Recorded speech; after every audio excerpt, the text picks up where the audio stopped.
because of all the things that I did, I qualified for an O1 visa. So I was on the verge of doing when suddenly I usually get these thoughts that come to my head. Very simple thought, question to myself. And it says, with all what you've done in Lagos and all the little wins you've done in Lagos, what would you say is your win in Anambra? Nothing, because then I only would come back home in December and go back. Technology is not something you can grab, you can feel it, you can hold it. Usually, its effect is not known until after a while. So you start off, and then gradually until the effect is known. What has happened is that a lot has gone into trying to put Anambra on the tech map. I would say kudos to Mr. Governor for being a leader who wants tech. I think the Anambra ecosystem needs to be more resolute. I think the Anambra ecosystem needs to be more engaging. So I think that the ecosystem needs to bound together. Ecosystems are not built in isolation. I mean, you're not going to reinvent the wheel. So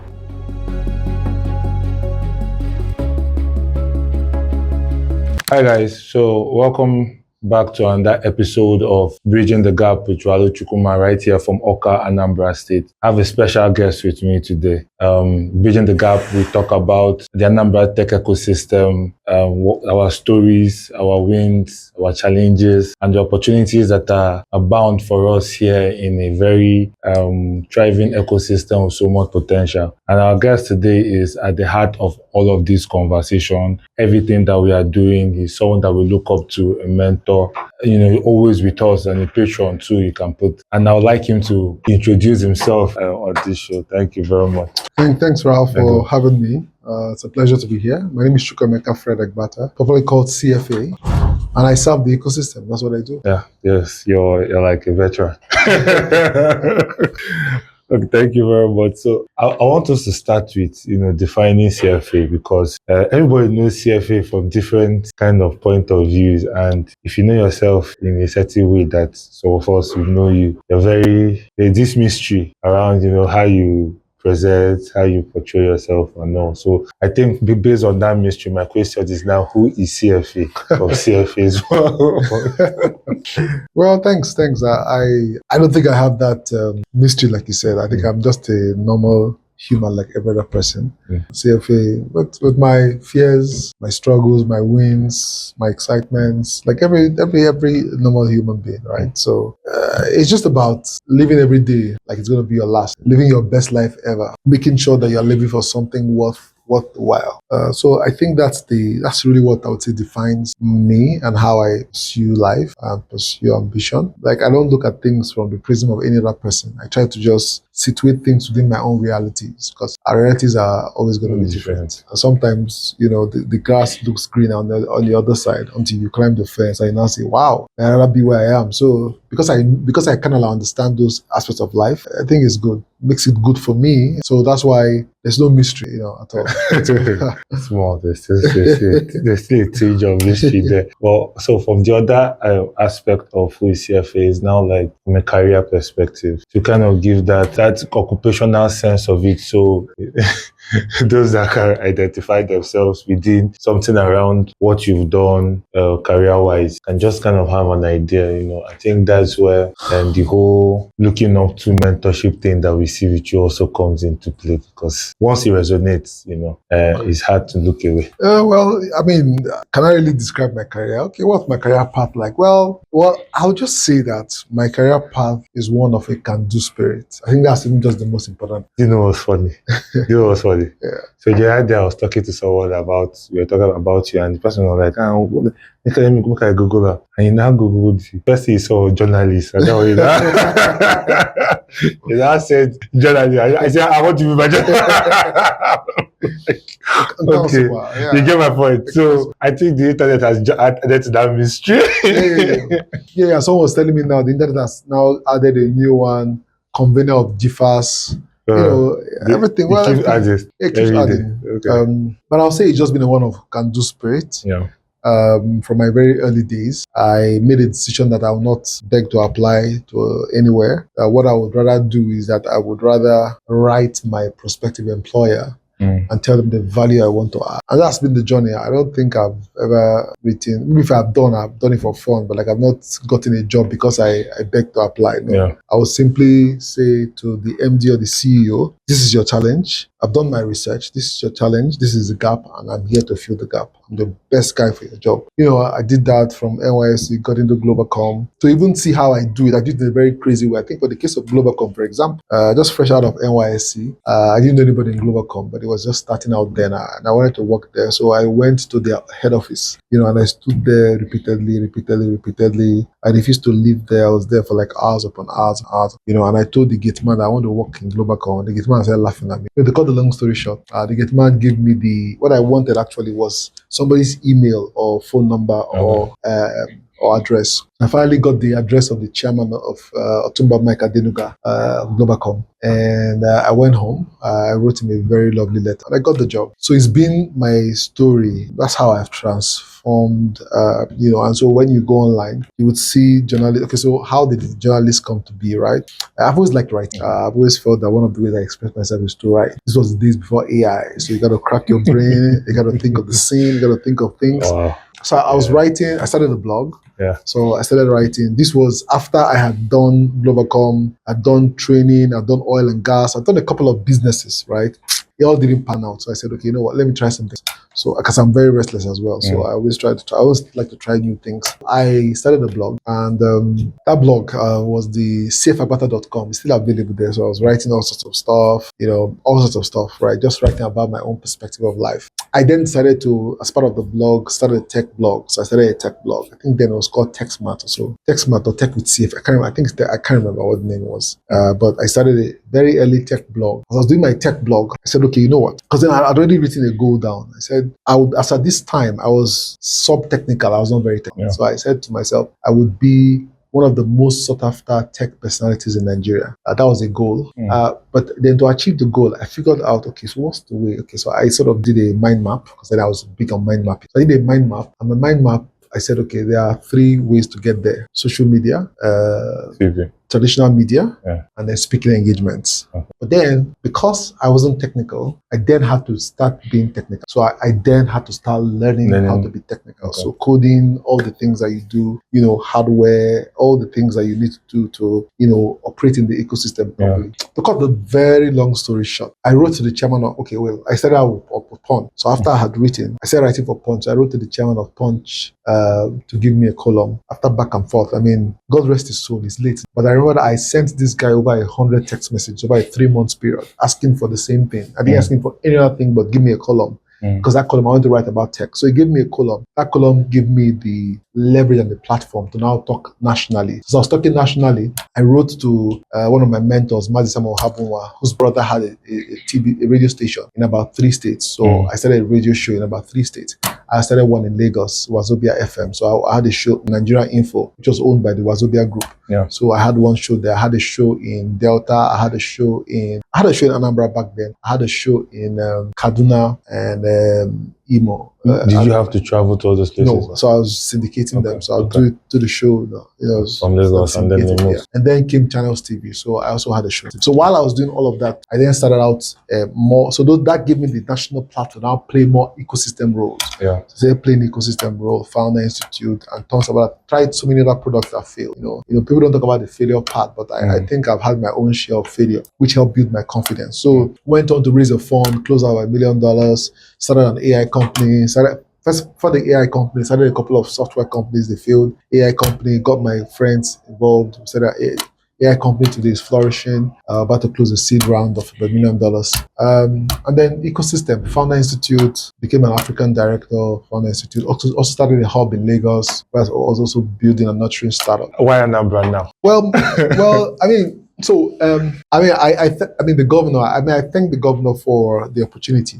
Because of all the things that I did, I qualified for an O1 visa. An O1 visa is what the Americans call an exceptional talent visa, which allowed you to travel and migrate, and if you want, take your family or whatever. So I was on the verge of doing when suddenly I usually get these thoughts that come to my head. The thought came to my head, and the thought was very simple thought, question to myself. And it says, with all what you've done in Lagos and all the little wins you've done in Lagos, what would you say is your win in Anambra? Nothing, because then I only would come back home in December and go back. I never had to stay here more than a month, And that sort of got me thinking. I came out of that bathroom and I made a contact to reach out to the then candidate of the All Progressive Grand Alliance, introducing myself and telling him what I can do for his campaign. Anyway, fast forward, he won the election and invited me over to join the transition committee. So I would say that, I would just say that I got here because the governor believed, without even working with me or knowing me, that I had the capacity to be one of his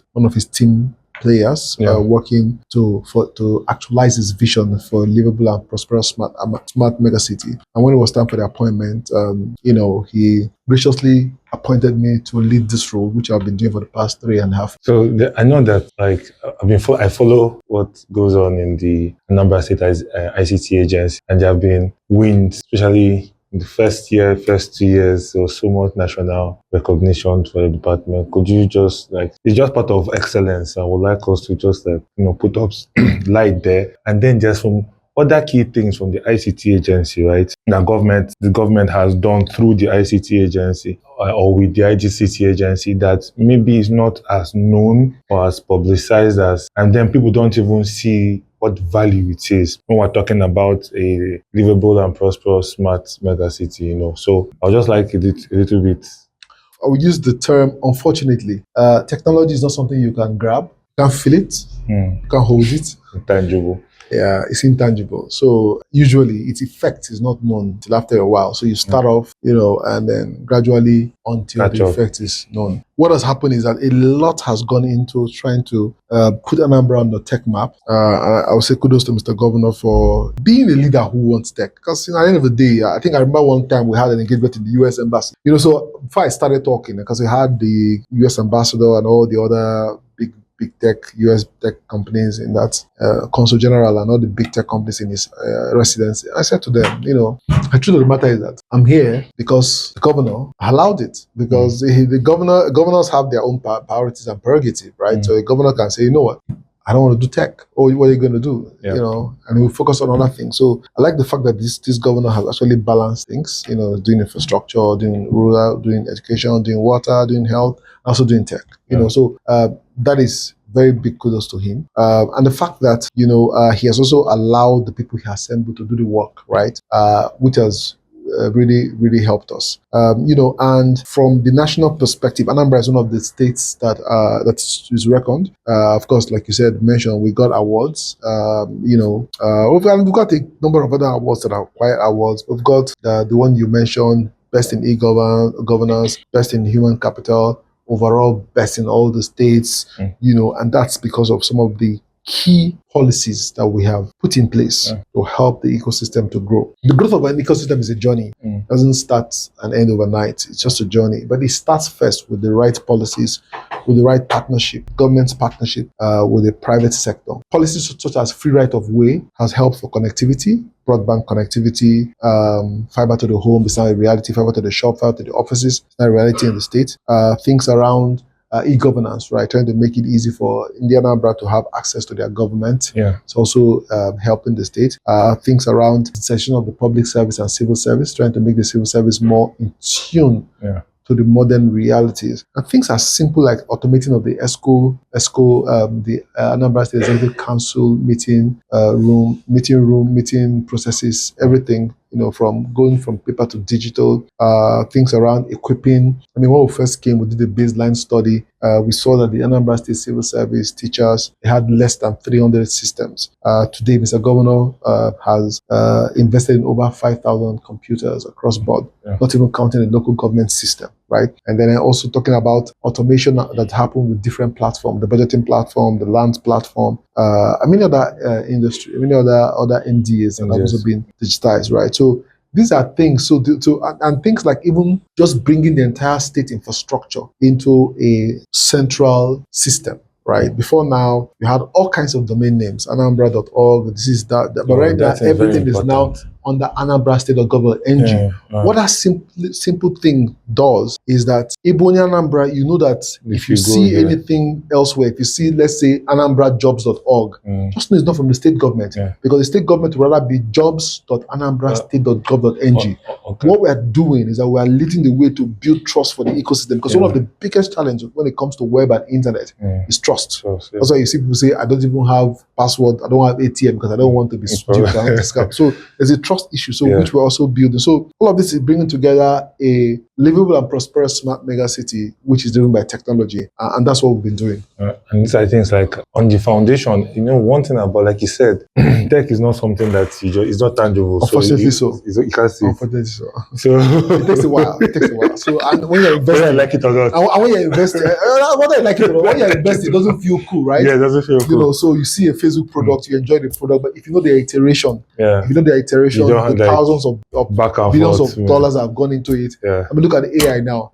AI development started as far back as 20 years ago, but this is when we're enjoying AI now. And everybody say AI. But the truth of the matter is that it's always been there. Just like it's always been there. But like AI now, stuff like when you're typing on Word, there's always been AI there that helps you with suggestion and things like that. But because it was not termed modern day, you are shouting AI now. But AI, I think, has always been there for a while. But of me mentioning to this now government and opening our eyes, those of us who are working from the private sector within the ecosystem. Now, as an ecosystem builder that you are, one of the forerunners in Nigeria, at least for the ones we can see, and CFA, I can't touch you. So looking at Anambra State from that private side now, leaving the government angle now, looking at our own. I can do that. You can. You've been private than you've been government. I mean, this. Well, that's true. You cannot take it out. That's true. So where I'm coming from is looking at our own ecosystem, having built in Lagos. How do you describe it from your experience? How do you describe so bluntly speaking, first, as blunt as possible. Bluntly speaking, I think that the ecosystem, I don't know what term to use now because it's a podcast, but I think they have more. We need to. You need to have more grits. I would have used the word grits. I had to find grits. Okay. They have more grits, I would say, and they were Spartans. They were quite fearless. Like they were resolute on making the ecosystem work. And there was high level of those early days, and I hope it's still the same, but there was high level of collaboration. One of the things that helped us a lot, we used to do a lot of meetups. A lot of meetups, fireside chat sessions, used to happen a lot. And that helped us to cross-exchange ideas, ideate, discuss issues, and, and it gave everybody the gusto to build. When all they were build, I was building some talent platform that failed, but it was build. It was excitement all over the place, So I'll say that's the major difference that I see between then and now. What I'm seeing at Anambra, I think the Anambra ecosystem needs to be more resolute. I think the Anambra ecosystem needs to be more engaging.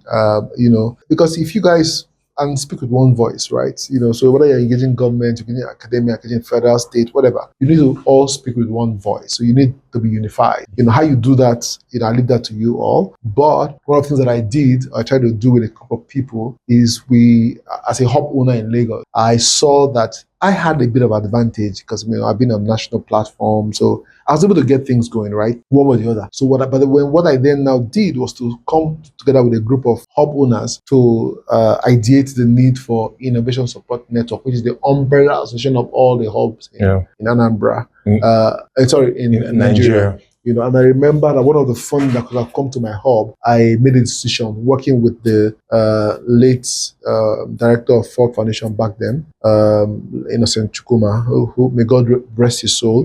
And he asked me a funny question that that if I move this grant to the network, your hub will not get anything. I said, no, do it. It doesn't matter, So today you have ISN that is trying to engage government at the federal level with one voice. So I think that the ecosystem needs to bound together and, this as us.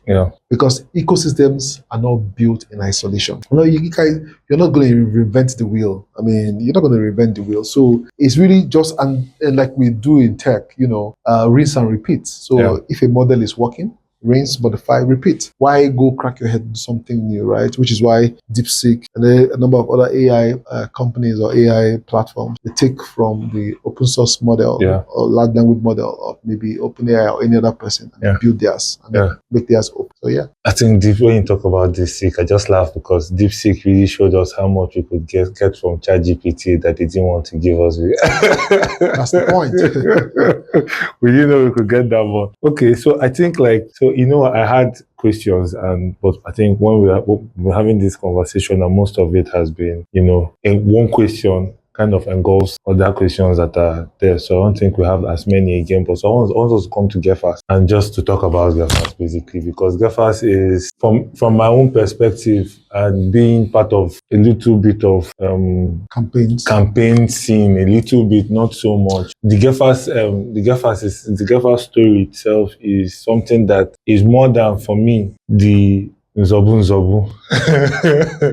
Yep. That more of support and campaigns are all about, and more of impact in a weird way. In a weird way, it has this exciting impact it comes with. So I feel like it's important to touch base on GEFAS before, Well, I mean, I'm tech first, right? So I sleep, think, live, breathe tech, innovation, and, I said to myself, right, I love what I've seen in Anambra. I believe that the governor has done well. I believe that the last 3.5 years have been very remarkable for the state. I say this both as an indigenous of Oka and also an indigenous of Anambra State. I've seen transformation. I remember, when we would come back to Oka, and even just simple thing as Abakaliki Street was impassable. Oka would be very boring, nowhere to go to.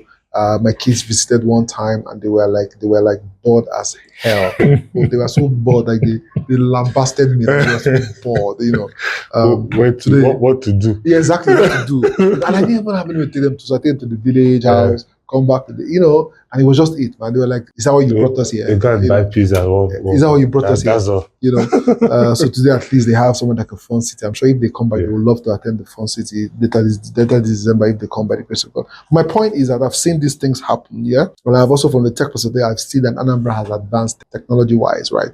Transparency-wise, we're the top state when it comes to ease of doing business, transparency, and that's because the website is functional. We're publishing all our data, all the budget, budget performance, everything that is required of us. And so budget will always rank us as one of the top performing states in that regard. So all of this can only continue if we're able to get the governor in a second tenure. Yeah. If we don't get the governor in a second tenure, then it's not going to work, right? So, but then for that to happen, right, the way I see this thing, like body parts, each part's doing different things, right?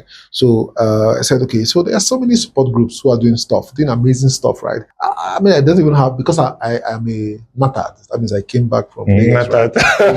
I'm not even can't even compete with people who have been here in terms of structure and all this stuff. So I'm not going to compete with that. What is my comparative advantage is the fact that I understand technology. Yeah. I know how to make it work. I know how to use the wow and get results. So I said to myself, you know what, let's come together. But again, not myself as CFA, but as the ecosystem builder that I am. We reached out to a number of people who are interested, who like what the governor is doing, and who believe that we can, advance the work of the governor. And we sat down over many days, nights, mornings, afternoons, evenings, weeks, months. We're here now. We're here, and we've refined the idea. Even as late as yesterday, we had about a 3 hours meeting, just a technical meeting, thinking of, now that we are on the field, we have our mobile tech hub, which is the bus that spits out Wi-Fi.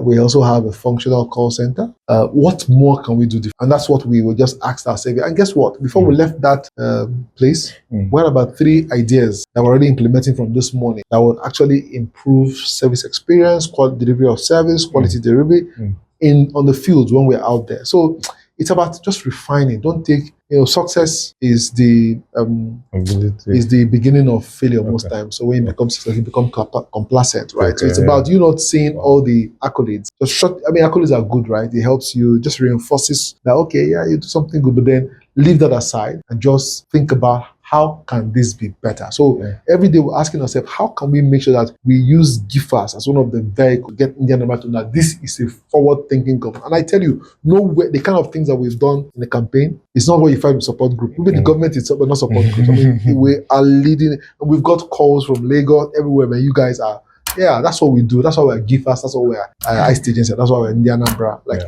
be ahead of innovation, be ahead of the curve. That's why we are here. Okay, so is there anything we should look forward to? I can talk for 10 hours. I know now. That's why I want to bring it.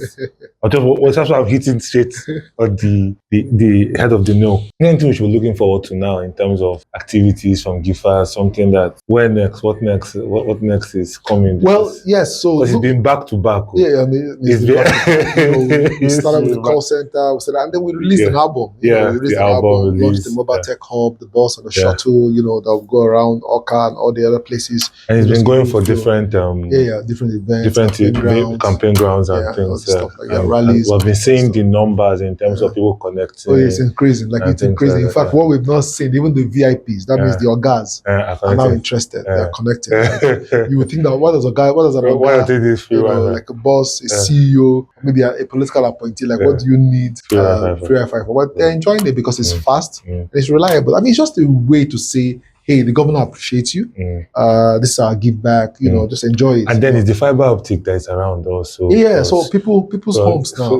So it's part of what you're. I mean, I don't have DSTV. Yeah. I do only streaming. So I stream YouTube, I stream all the stuff. I even stream local stations. I was going to add to what you're saying. It's all fiber. No, not the fiber part. The fiber part is what helped it. Because if you look at 3 years ago, 4 years ago, there used to be bad network. Because we used to use in the office, we used to use... When I first came, it was terrible. It was not good. It was terrible. Know that it was not good. That was the first thing that we... You can go weeks and MTN and Airtel is not properly functioning. So the problem then was that they didn't have the government's collaboration to expand their network. Okay. So the free right of way that Mr. Governor approved sort of allowed them now focus on it. So that built capacity, which allowed people to now enjoy what they're enjoying. But people, as easy as but the thing about life, because it's technology, because you can't feel it. I can feel it because when you walk online and let's say